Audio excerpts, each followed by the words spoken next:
یہ جو ہم اور آپ بار بار لوگوں کو یہ سکھاتے ہیں، ہمارے دینی جو سکھانے والے ہمیں سکھاتے ہیں کہ بی بی کا گھر بہت سادہ تھا،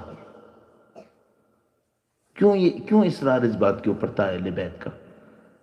یعنی یہاں تک ہمارے پاس روایت موجود ہے کہ اللہ کے نبی ایک دفعہ تشریف لائے، گھر میں ایک پردہ لٹکا ہوا تھا جو مال غنیمت میں بی بی کے گھر پہ پہنچا تھا۔ اللہ کے نبی تشریف لائے، انہوں نے دیکھا اور گھر سے واپس چلے گئے۔ بی بی نے فوراً وہ پردہ اتارا، اس کو طے کیا، اللہ کے نبی کو بھجوا دیا کہ اس کو آپ اللہ کی راہ میں صدقہ کر دیں۔ پوچھا یہ کیوں کیا آپ نے؟ کسی نے پوچھا، کہا اللہ کے نبی کو پسند نہیں آیا، کہ اللہ کے نبی کو پسند نہیں آیا۔ یہ اتنا اصرار سادگی پہ کیوں تھا؟ ان کو پتا تھا کہ انسان کی طبیعت میں مادہ پرستی کیسے آتی ہے۔ مادہ پرستی نہیں میٹیریلزم۔ کسی نے مجھ سے کہا مولانا یہ جو مشکل الفاظ ہوتے ہیں اس کو انگلش میں بول دیا کریں تاکہ بچے جو ہے وہ کنفیوز نہ ہو۔ پھر میٹیریلزم یعنی میٹر کی بیس پہ رسپیکٹ۔ آپ کے پاس پیسہ ہو یہ برا نہیں ہے، آپ کہیں پیسے کی بیس پر مجھے عزت ملے یہ برا ہے۔ ہاں تو اہل بیت اطہار علیہ السلام نے ہمیں بار بار کیا سکھایا؟ بار بار یہ سکھایا، پوری زندگی 250 سال اپنی سیرت کے اندر پیسے کی بیس پہ عزت نہیں مانگی جا سکتی۔ اچھا، اور یہ جو ہمارے پاس قرآن کریم میں ٹائٹلز ہیں جو بعض اوقات نیگیٹو ٹائٹلز ہیں، خدا متعال نے ہمیں سکھانے کے لیے بتائیں۔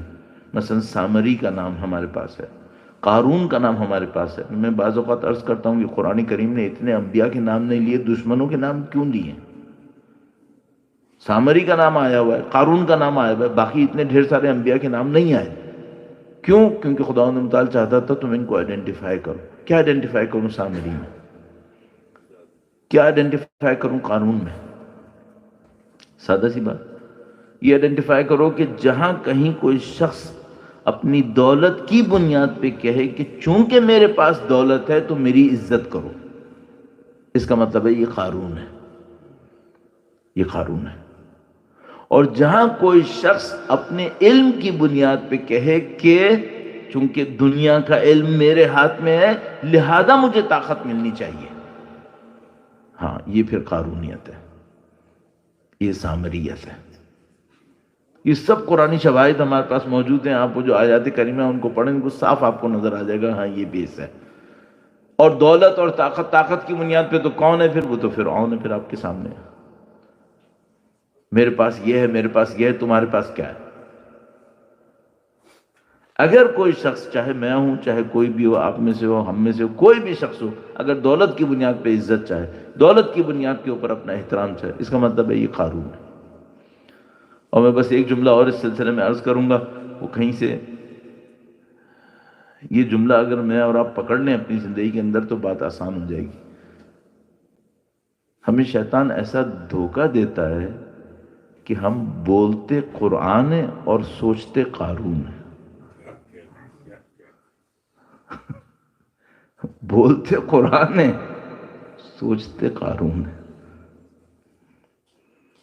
تو ابھی کوئی ایسا ہوگا کہ میں ایسے جملات بولوں گا جس میں اہل بیت کی مظلومیت بتاؤں گا ان کے ہاتھوں جو قارون تھے، اور اپنی زندگی کے اندر پریکٹسز قارونیت پہ رکھوں گا۔ تو بولوں گا قرآن، سوچوں گا قارون۔ یہ وہ خطرہ ہے، یہ وہ ویلیوز کا گیم ہے جس کو مجھے اور آپ کو سمجھنا ہے۔ اور یہ جو میری اور آپ کی نسل کی بقا ہوگی نا، آپ یقین مانی اور کسی چیز سے نہیں ہوگی۔ یہ جتنے لوگ ہمارے سامنے یہ کہتے ہیں باتیں اور ان کو ہم رد نہیں کرنا چاہ رہے ہیں، اچھی باتیں، مثلا وہ کہتے ہیں آپ اپنے بچوں کو ایجوکیٹ کریں نا تو مسئلہ حل ہو جائے گا۔ کیا ایجوکیشن نہیں دینی چاہیے؟ 100% کوئی ڈاؤٹ نہیں ہے، دینی چاہیے، لیکن اس سے قوم نہیں بچے گی۔ قوم صرف education for the sake of education, degree, certification, اس کی بیس پہ نہیں بچے گی۔ قوم ویلیوز سے بچتی ہے، باقی سب ڈیزالو ہو جاتا ہے۔ اگر کوئی شخص میرے سامنے کہے کہ میں آئنسٹائن کے برابر نالج رکھتا ہوں اور اس کے اندر تقوی نہ ہو، بخدا یہ امام وقت کے کام نہیں آئے گا، نہیں آنا کام اس میں۔ اس کا آئنسٹائن کے برابر جو علم ہوگا وہ بھی کام نہیں آئے گا۔ تو جو چیز ہمیں اور آپ کو ڈسٹنگوش کرے گی اور میں اس کو ایک جملے میں اور عرض کر کے تھوڑا سا آگے بڑھوں گا. آپ 250 سال اہل بیت کی تاریخ اٹھا کر دیکھیے. ظاہر ہے کہ آپ کے لیے پاسبل نہیں ہے، لیکن جتنا بھی پاسبل ہو اس کو جا کر دیکھیے. مجھے کوئی ایک اہل بیت کا صحابی بتائیں جس کو اہل بیت نے صرف پیسے کی وجہ سے اپنے سے قریب کیا ہو. ایک صحابی نکال کے دکھا دیں جس میں تقوی نہ ہو، اس میں بندگی نہ ہو، اور نعوذ باللہ اہل بیت نے اس لیے اس کو قریب کیا ہو کہ اس کے پاس پیسہ. ممکن ہی نہیں ہے کہیں سے کہیں تک. ہماری اصلی جنگ اس جگہ کے اوپر ہے.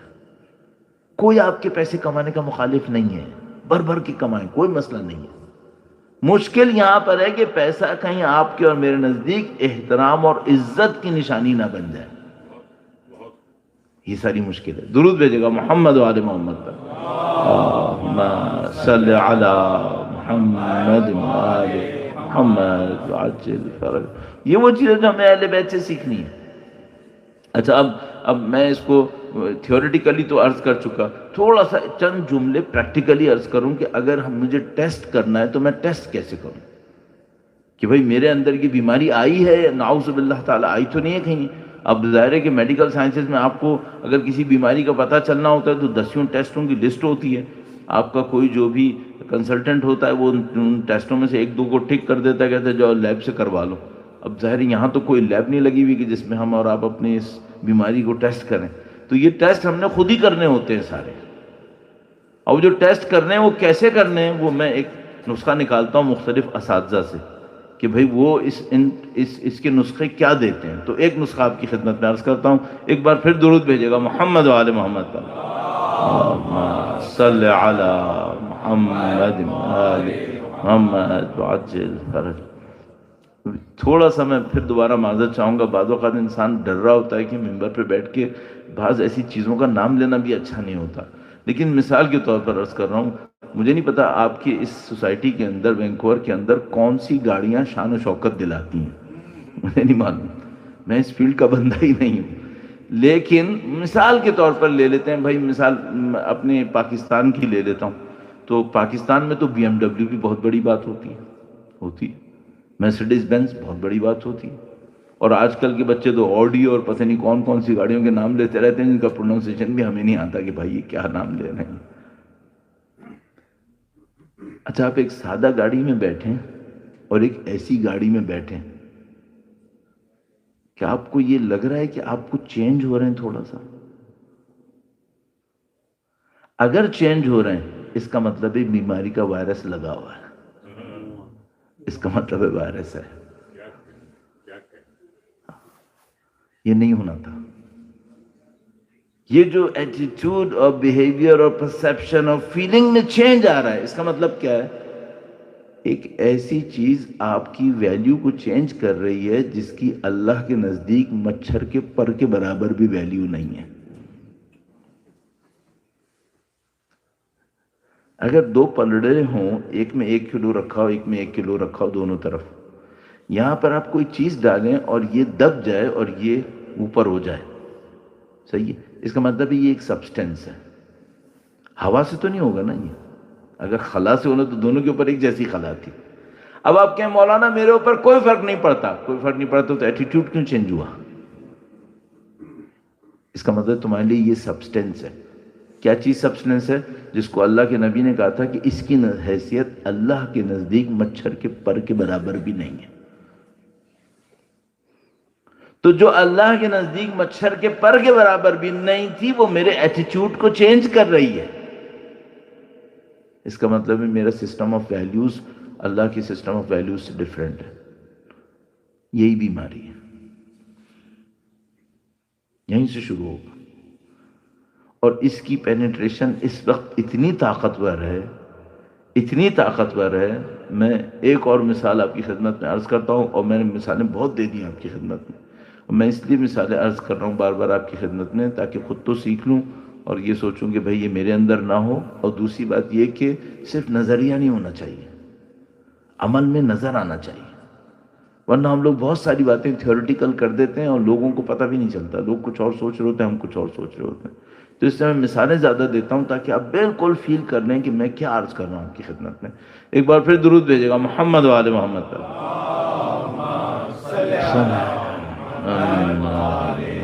محمد عاجل فرج. لو میں باتیں کرتے کرتے وہ بھول گیا جو میں آپ سے کہنا چاہ رہا تھا. یہ میرے ساتھ مشکل پیش آتی ہے. ایک بار پھر درود بھیجے گا محمد و آل محمد. اللہم صلی علی محمد آل محمد وعجل فرج. میں بات کو آگے بڑھانے کی کوشش کرتا ہوں. فرض کریں مجھے یہ سمجھ میں آ گیا کہ میرے ساتھ یہ مشکل ہے کہ میرے اندر اس چیز کی ویلیو آ گئی ہے جس کی اللہ کے نبی کے نزدیک، اللہ کے دین کے نزدیک نہیں تھی. اب کیا کروں؟ اب کیا کروں؟ تو پہلا تو ڈائگنوز کرنا کہ میرا سیٹ آف ویلیوز ہے کیا. دوسرا مسئلہ ہے اگر بیماری ڈائگنوز ہو بھی گئی ہے اب کروں کیا. ایک راستہ تو ہے کہ بھئی استغفار کروں. دوسرا راستہ یہ کہ توسل کروں اہل بیت سے کہ مولا اس مشکل کو میرے لیے حل کریں کسی طرح، میں اس بیماری میں پھنس گیا. اس کے ساتھ ساتھ اس بیماری کو کچھ پریکٹسز سے سالو کرنا پڑے گا. کچھ پریکٹسز سے سالو کرنا پڑے گا. میں آپ کی تھکاوٹ کو دیکھتے ہوئے ایک دو واقعات سناتا ہوں. کراچی میں ایک عالم مرحوم ہو گئے. ان کے پاس ایک آدمی آیا. اس نے کہا کہ آغا صاحب میں بہت کنجوس انسان ہوں، آپ میرا کچھ علاج کریں. صحیح ہے. اب آپ مجھے بتائیے گا ایک کنجوس کا علاج کیسے ہو سکتا ہے؟ تو مولانا نے کہا کہ ذرا پرس نکالنا اپنا. اس زمانے میں یہ کریڈٹ کارڈز وغیرہ نہیں ہوتے تھے، نوٹ ہوتے تھے جو پرس میں رکھے ہوتے تھے. تو اس نے اپنا پرس نکالا. تو اب ظاہر ہے کہ جو سننے والے ہوں گے، جو آپ بھی حتیٰ سوچ رہے ہوں گے کہ مولانا نے سارے پیسے نکال لیے ہوں گے. نہیں، انہوں نے یہ نہیں کیا. انہوں نے کہا کہ یہ جو تمہارے نوٹ ہیں ان میں سے دیکھو کچھ نئے ہیں کچھ پرانے ہیں. تو اس نے نکالا اور اس نے دیکھا، کہنے لگا ہاں کچھ نئے ہیں کچھ پرانے. تو انہوں نے اس سے پوچھا کہ جب تم کسی کو نوٹ دیتے ہو تو پہلے نیا دیتے ہو یا پرانا؟ پرانا. پہلے پرانا دیتا ہوں، پہلے سڑا ہوا دیتا ہوں. ہمارے یہاں اردو میں پرانے نوٹ کو سڑا ہوا کہتے ہیں، نئے والے کو کرارا کہتے ہیں. تو اس نے کہا مولانا میں سڑا ہوا پہلے دیتا ہوں. معذرت کے ساتھ کہہ رہا ہوں، ابھی تو پہلے تو آپ اپنے دل میں ایک جملہ باہر کہے بغیر یہ ریئلائز کر رہے ہیں کہ آپ کون ہیں. اگر آپ بھی سڑا ہوا دیتے ہیں تو پھر آپ سمجھ لیں کہ اندر کیا ہوا ہے. تو اس نے کہا کہ میں پہلے سڑا ہوا دیتا ہوں. تو انہوں نے کہا کہ اب آئندہ سے جب بھی کسی کو دینے لگو پہلے کرارا نوٹ دینا. بس. تو کسی نے پوچھا کہ مولانا یہ دونوں 10 روپے ہی ہیں، چاہے وہ سڑا ہوا ہو چاہے وہ کرارا ہو، تو یہ سڑے ہوئے کو پہلے نہ دے کرارے کو پہلے دے، اس سے کنجوسی کیسے جائے گی؟ کہنے کہ کنجوس نیا نوٹ بھی نہیں دینا چاہتا چاہے سیم ویلیو کا ہو. یہ اتنا کنجوس ہوتا ہے، یہ سیم ویلیو کے نوٹ میں بھی پہلے سڑا ہوا دینا چاہتا ہے. جب یہ نیا دینا شروع کرے گا نا تو اس کے دل میں دینے کی ہمت آئے گی، دینے کی ہمت آئے گی. پھر اس کے دل سے ذرا سی پیسے کی محبت کم ہوگی. ہاں. تو اگر کسی کے دل میں یہ میٹیریلزم آ گئی ہے، لسٹ آف میٹر آ گیا ہے، یا اس کی محبت آ گئی ہے، تو وہ کیا کرے؟ ایسی چیزوں کو دینے سے شروع کرے جس کے دینے سے اس کی زندگی میں کوئی تبدیلی نہیں آنے والی، لیکن دینے کی عادت آ جائے گی. اگر یہ دینے کی عادت لانے میں کامیاب ہو گیا تو پھر آہستہ آہستہ یہ اپنی جان بھی دینے کو تیار ہوگا. اب میں چونکہ عید الاضحیٰ کا آپ کی خدمت میں تذکرہ کیا تھا تو میں اس سے آپ کی خدمت میں فوراً ایک جملہ عرض کر دوں. یہ جو ہم جانور قربان کرتے ہیں، اس وقت اہل بیت نے فرمایا ایک نیت کرو. وہ جو نیت ہے وہ کیا ہے؟ وہ نیت یہ ہے، خدایا آج تیری راہ میں جانور قربان کر رہا ہوں، کل ضرورت پڑی تو اپنی اولاد کا خون بھی بہا دوں گا. کل ضرورت پڑی تو اپنا خون بھی بہا دوں گا. کل ضرورت پڑی تو یہ شمشیر یا یہ ہتھیار میں تیرے دشمنوں کے خلاف بھی چلا دوں گا. یہ خدا ہم سے چاہتا ہے. یہ ساری باتیں جو میں نے آپ کی خدمت میں کی ہیں کیوں عرض کی؟ یہ میں نے اس لیے عرض کی اپنے آپ کو سکھانے کے لیے، اور دوسری بات آپ کی خدمت میں یہ عرض کرنے کے لیے کہ جس کے دل میں دولت کی محبت ہوئی، میٹر کی محبت ہوئی وچ از میٹیریلزم اور مادہ پرستی، روایت میں ہے کہ دنیا کی محبت رکھنے والا جنت میں نہیں جائے گا۔ میں آپ سے ایک بات پوچھتا ہوں، تو وہ صاحب جنت کا لشکر بنے گا؟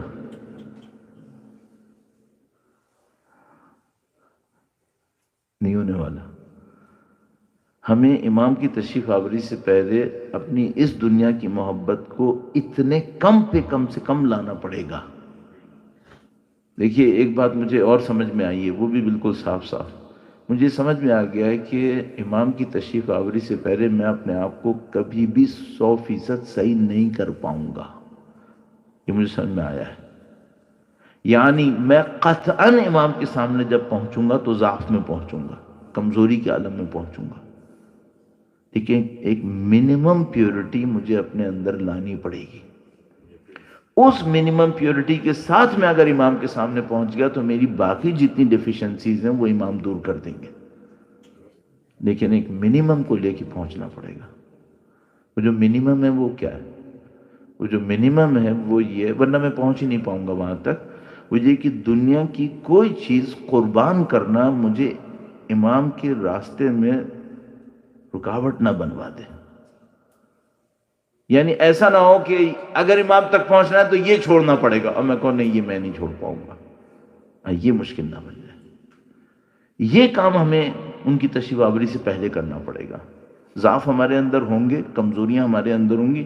جو لوگ یہ کہہ رہے ہیں نا ہمیں امام کے آنے سے پہلے پرفیکٹ ہونا ہے، وہ نہیں ہو پائیں گے، میں گارنٹی سے سمجھ رہا ہوں، میرے جیسے تو نہیں ہو پاتے۔ ہاں یہ ہے کہ میں اپنی کمزوریوں کوتاہیوں کے ساتھ اتنا کر پاؤں کہ امام کے سامنے پہنچ سکوں، بس پھر امام ہاتھ تھامیں گے۔ اب آپ اور میں آزاد ہیں اس بات کو سمجھنے میں کہ بھئی وہ منیمم کیا ہے، وہ میں نے آپ کی خدمت میں عرض کر دیا۔ ان کے اور ہمارے درمیان کوئی چیز رکاوٹ نہ بنے، بس منیمم یہ ہے۔ کوئی چیز اپنے دل پر اتنی نہ چڑھنے دیں کہ یہ رکاوٹ بن جائے۔